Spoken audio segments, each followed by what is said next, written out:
Okay, so yeah, let's get started. Yeah, perfect. So welcome everybody in the audience. Like I said, we cannot see you, but please welcome you, and thank you for your time to be here with us today for our webinar on reducing cost of goods sold, or COGS, for Bacillus-based products. My name is Clayton de Sequeira. I will be one of your hosts today. I'm originally from Brazil. Most of you can pick my Latino accent there. And I am part of the commercial team, and I've been with Ginkgo for just over 1 year. Yeah, and this is my first time hosting a webinar here at Ginkgo, so I'm excited to showcase the great team and capabilities we have over here. Pass to you, James. Great, thanks, Clayton. Yeah, I'm James Waller. Nice to meet everyone virtually, even though I can't see you. I lead the fermentation and pilot plant groups here in West Sacramento, California, and I've been with Ginkgo since 2022. Prior to Ginkgo, I was with Bayer and Marone Bioinnovations, developing fermentation processes for Bacillus over the last 14 years. So I'm really excited to be here today and discuss how Bacillus-based fermentations can be developed and improved for clients. Perfect. So yeah, let's to get started, let's talk a little bit about our agenda for today. So most of you in the audience, you are here because you have a biocontrol product on the market or in your pipeline, and you see opportunity to get more out of it. For today, we are going to focus on the opportunity to improve COGS of cost of goods sold, or COGS, by optimizing fermentation media and process. James will walk us through why working with Ginkgo can help you achieve such goal. We will also share a few case studies where we have been able to help customers to improve COGS, as well potency of their products. Okay. And finally, we will explain what it looks like to partner with us to achieve such goal, such as reducing COGS. I would like to note that there's Q&A is open throughout the presentation. So feel free to put there your questions as we go, and you get to those questions at the end of the presentation. Okay, so to get started here with this slide, as many of you know, Bacillus species are so-called the workhorses of agriculture biotechnology, right? They tend to be spore-forming microbes, giving advantage of shelf life stability as well as longevity in the soil. Plus, Bacillus species are well characterized and considered safe to apply to crops in most geographies globally. We are aware that there are many recipes and protocols out there in the literature for spore-forming Bacillus species, which can be quite helpful to establish a process quickly and get to the market as soon as possible. We know time to market, how it is important for folks, right? But companies are also subject to challenging market forces when it comes to ag biologicals. We know global demand for ag biologicals is growing. You go to Latin America, North America, and Europe, the adoption rate is amazing. And with that, there are many entrants in the market, and consequently, their competition is always increasing. In parallel, growers are always seeking the best rate of return on their inputs, and they also are getting more cost conscious year over year, right? In the end, this is a business for the growers. So it is important to improve cost and potency of your biological product to help to differentiate in the market with growers, correct? So reducing COGS can open up many possibilities for companies. For products you already have launched, this can mean more margin, right? Or it can open up new pricing strategies to capture more market share. Often this approach we take also increase through COGS as well. Sometimes it's not just about COGS, right? You can reduce COGS, but sometimes approaches like that can also increase the potency of your product, which means you can also launch a new generation of your product. I would guess that some of you have candidates in your pipeline that you cannot effectively launch because of the production cost are too high or potency is too low. So we're here to try to help you on that. It could be that your manufacturing process isn't able to yield enough colony forming units or active ingredient titer to enable you to sell at an acceptable market price. Yeah, exactly, Clayton. So with this in mind, we want you, the customer, to consider the possibilities. So what would you do if you could manufacture your Bacillus-based products more effectively?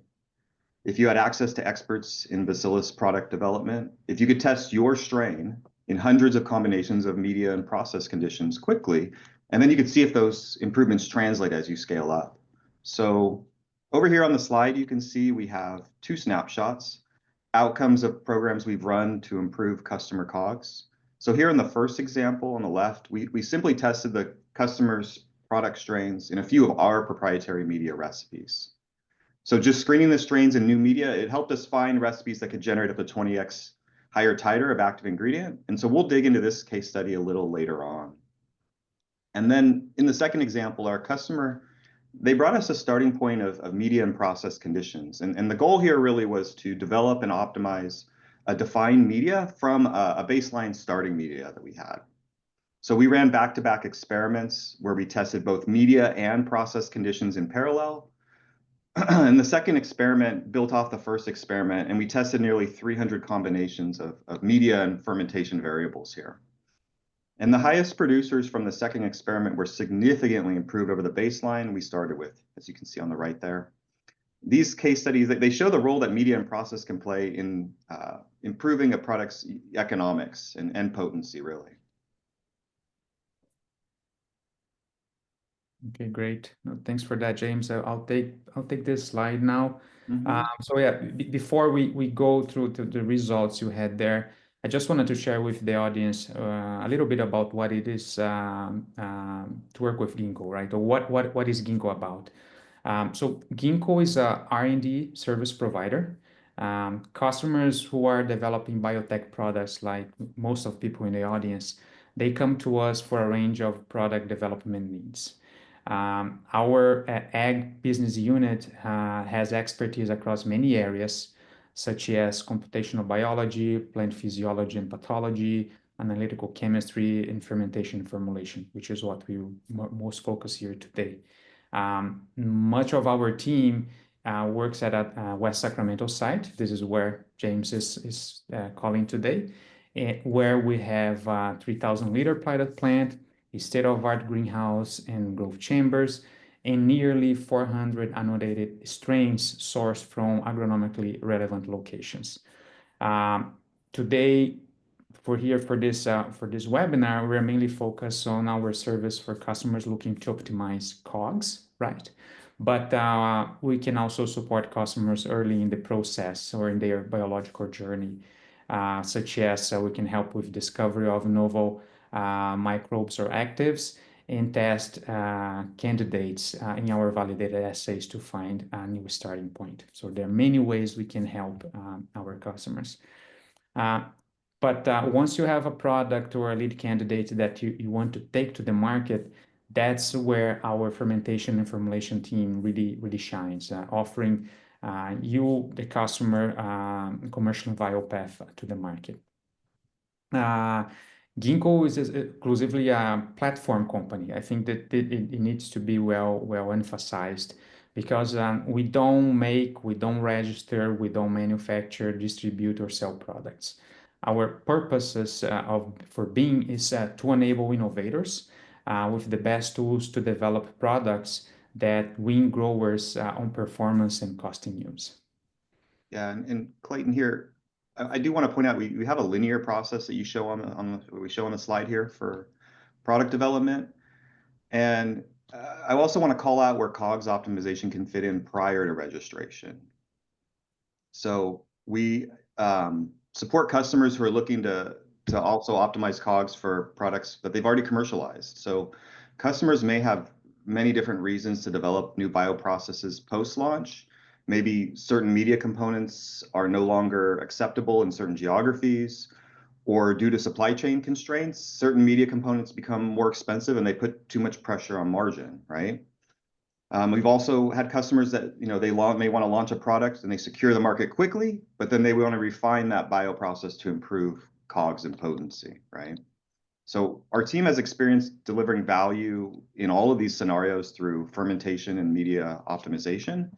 And we also have experience optimizing the ratios or rebalancing media in the cases where the customers, they're constrained to a certain list of ingredients due to the regulations at that point. So again, it's not always just a linear process. It can fit in many different places depending on the needs of the customer. We can go here. So I think the real question is what do we have here that's special, and why would you, the customer, want to partner with us, right? And I think the most compelling reason is the team of experts we have here. In 2022, Ginkgo acquired Bayer's Ag Biologics R&D division here in West Sacramento, and our roster includes technical leaders who develop products you may know, blockbuster products like Serenade and Poncho Votivo. In addition to the folks that discovered and validated the modes of action of these products, our team also includes bioprocess engineers and formulation developers who ensured the product had good stability and drove those products to commercial scale. So we really have unmatched, in our opinion, expertise in fermenting and scaling up these bacillus-based products. And as a customer of Ginkgo, the customer, would benefit from this experience that we have. And when we take on products, we're applying what we've learned over decades to better ferment and formulate the products.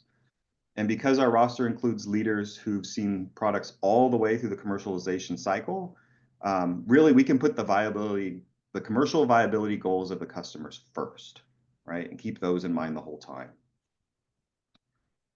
So digging deeper here into areas where our bioprocess team has expertise, we can toggle a lot of variables in parallel. This includes media component concentrations and high throughput, along with physical conditions such as pH, temperature, and oxygen levels, right? And we employ a lot of statistical methods. So we use design of experiments, or known as DOE, quite a bit, and machine learning. And this really helps us come to those optimal conditions quickly and with confidence.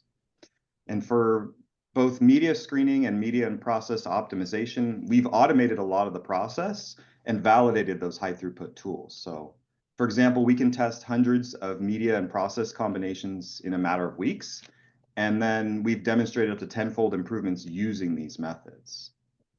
Also on site, we have a pilot plant. So we have fermenters ranging from 12 or 15 liters all the way up to 3,000 liters. And so once we've demonstrated that the process works really well at the 250 mil scale, we can ensure that that process is able to scale through the commercially relevant volumes. So those areas cover what we call the upstream process. This is to generate the fermentation product.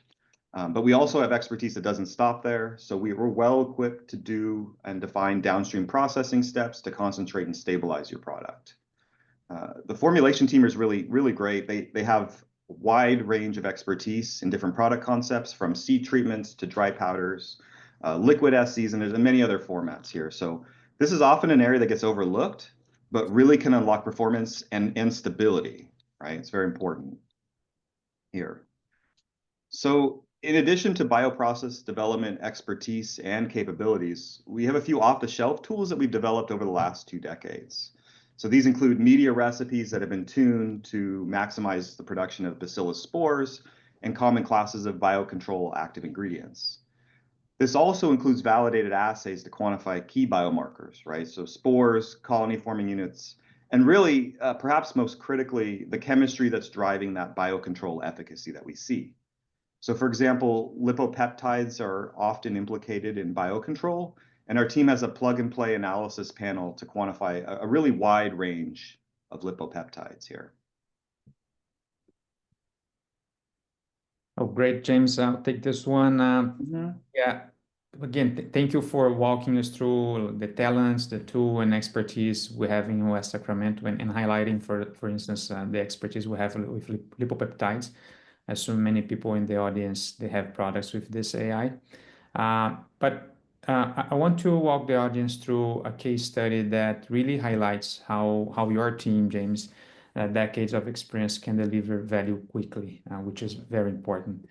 Uh, we had this customer that had already registered and launched a biofungicide, and this product has been a commercial success in the market they serve, right? We don't need to get to the specifics here.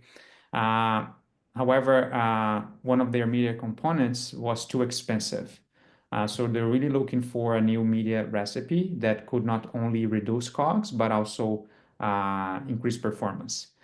So kind of twofold they were trying to tackle here. So they had a specific target in mind. They want to improve the titer of the AI and also increase the CFUs. James, I know this is something your team worked on, so yeah, I'll ask you to walk us through the results, please. Yeah, no problem. Thanks, Clayton. Um, so this is a good case study that really shows our experience with how our experience with Bacillus comes in handy, right? So we knew their targets, increasing CFUs, and we needed to increase production of a certain class of molecules. And we came away from that, experience or discussion with a strong conviction that which media components would really help them achieve their goals. And we chose to test their strain in just two different media variations that we had developed over the years. And when we compared the CFU count, we saw 1 log more CFUs per milliliter when grown in our media, their strain in our media, right? But more importantly, when we were quantifying the active ingredient production, we saw a 20-fold increase in active ingredient yield compared to the starting in media. So our customer was thrilled. They were really motivated to see these results, and they wanted to see how those increases in biomarker translated to biocontrol activity. We have these assays available at the ready for many pathogens and crop types. And so we were able to quickly quantify the biocontrol activity of the customer strains when fermented in this new media that we had. So as you can see on the far right, just one small round of media screening, we were able to generate a 3 to 4 fold increase in biocontrol activity, almost matching that chemical control in this assay here. Okay. Yeah, I wasn't closely related to this specific program, but having talked to many customers since I joined Ginkgo, this is the kind of improvement that can be transformative for many people in the marketplace today. It's definitely a win-win for both the company and as well as the grower that is getting more from those products they're adopting. Yeah, absolutely. It's really good for everyone here. I also want to walk through another case study here. So this case study features both the expertise of Bacillus that we have and our automation, right? So in this case, our customer wanted us to test multiple levers to try to increase that biomarker production.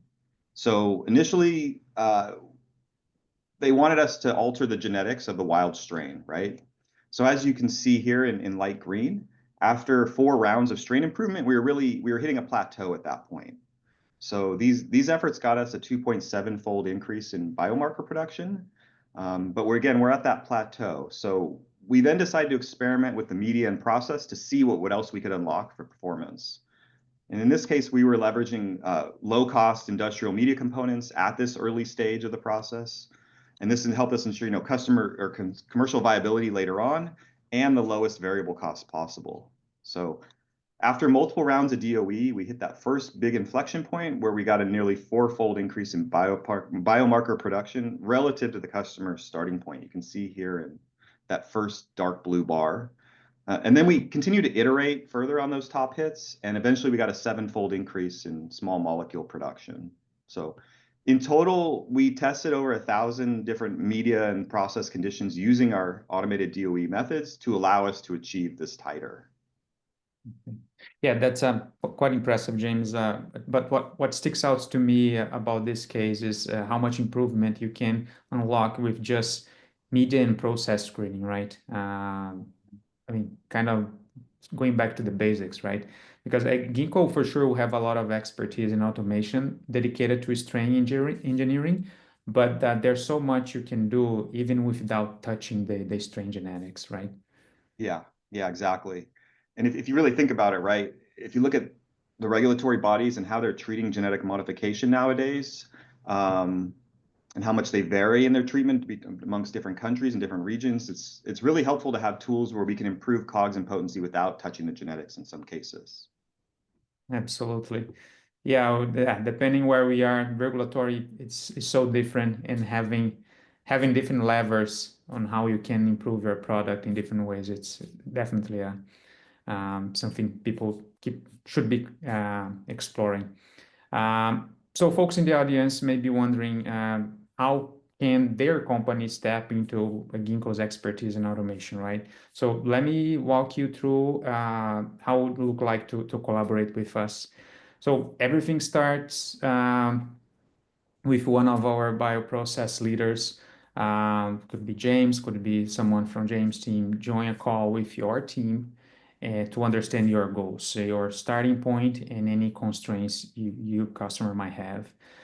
For example, if you're looking to improve COGS for a product you already have launched, and the raw material needs to stay the same, we would align that upfront. We'd also determine what are the analytical methods we use to quantify improvement. Very important, right? To establish KPIs. We have a number of validated panels to quantify common disease biomarkers. So it is highly unlikely that we would need to do any additional method development. Once we have established these things, our team does a quick proof of concept round or phase to test your media, to test your strain in media variations that our team thinks can work with your strain. This phase moves quickly after we have done the material transfer with your strain and your baseline median process. At the end of this phase, at the end of this proof of concept phase, we'll share the data to compare the output from your median process versus ours, to really see if we're really creating value to you, customer. If you think we are on the right track, if you think we're really creating value to you, we will embark on the optimization phase, which internally we call the phase 2. This is where our automation really shines. We test multiple conditions in parallel until we hit a goal at a 250 ml scale.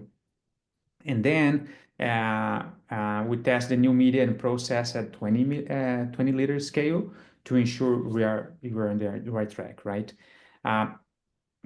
People might be wondering, how long does it take?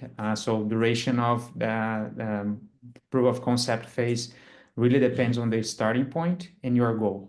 For sure, larger improvements will take longer, but definitely this is something we'll take care early on in the discussion. Yeah, and Clayton, I do want to point out there's a reason that we structure these programs this way, right? And it's really to de-risk the collaboration. We want you, the customer, to feel confident in our ability to generate these significant improvements. Yeah, exactly. Many times we call this kind of a phased approach. Let's go work on a proof of concept, and before we advance on the project. But also it helps with if we on the pricing as well, because the focus on the proof of concept usually tends to be favorably priced to customers. So we can gain your trust, show how we can create value, to then go to a more elaborate phase. Okay. So yeah, switching gears here. As a final note on this slide, I want to introduce some of our capabilities beyond fermentation upstream process. At our West Sacramento site, from where James is calling today, we have a lab scale and pilot scale equipment to develop downstream process and formulation and test performance at scale. This is another area where our team expertise in Bacillus really shine. In addition to having equipment required to concentrate actives in spores, we also have experience developing formulations that stabilize actives in spores for a variety of product concepts. And when I say a variety of product concepts, it can be really broad, which can include seed treatment, liquid spray, wettable granule powder, you name it. We have the equipment expertise for that. And we know that getting the formulation right can be the difference between having a high-performance product with good shelf life, which is very important for biologicals, versus a product that loses efficacy rapidly. Yeah, absolutely, Clayton. I think sometimes the formulation is absolutely key to a product success. So I'll show a case study here to kind of illustrate the point. We have this case study. We were working with a company on the formulation and downstream processing of their biofungicide. Because of the nature of this active ingredient, the fermentation process, it yielded a really highly viscous broth, right? And the formulation and downstream team, they rigorously tested combinations of preservatives, stabilizers, antifoams, and antifreeze inputs to really get the broth to a point where the active ingredient could be both separated and concentrated effectively, right? So that's the first issue that the team tackled. But the other issue was around shelf stability, which can be a real problem for products, right? And in this starting formulation, the product was losing nearly 90% of its efficacy in just the first 2 months. So we tested the formulation prototype that we developed in an accelerated stability study, and this subjects the product to storage at 54 degrees Celsius for 2 weeks. So this type of test we've shown to be an effective proxy for measuring stability at up to 2 years at room temperature. And when we tested the product for activity after these 2 weeks at the high temperature, we found that the product in that new formulation prototype, it was able to retain nearly all its activity. And we effectively stabilized the products, or the actives in this product. Okay. Thanks, James. So wrapping up things here, we hope you have sparked some ideas about how we can get more out of your Bacillus-based products. As you can see, we have the expertise and tools to improve your median process, right? Which in the end, hoping to have a better COGS and potency. And to finish here, yeah, I think we have a few questions here, even though we only have 1 minute here, James. But yeah, a question we have here is how do you scale up improvements? Yeah, so typically you want to develop your process and obtain, say, the yields or the titers you think you need at small scale first, before embarking right on that scale up process. So ideally we have a process we're happy with at, say, the 250 mil scale. Typically, we would take that process and transfer it into our 20-liter sterilized in place bioreactors, right? That's considered kind of a gold standard for mimicking the process at large scale. It has all the same capabilities and subjects the process to similar conditions at large scale, but at that smaller one, right? At the 20-liter, sometimes if we have the time, we run robustness studies at that scale to say, okay, if we adjust things slightly this way or that, or a temperature deviation, what is the effect and the sensitivity of the process? But once we decide to go beyond the 20-liter scale, we will often go into our 300 that we have on site, and then eventually that 3,000 liter that we have as well. And often we have to develop the seed train as well to support going to those scales, meaning the buildup of the inoculum before we get to that scale. So that's also something we take into account when we're scaling up.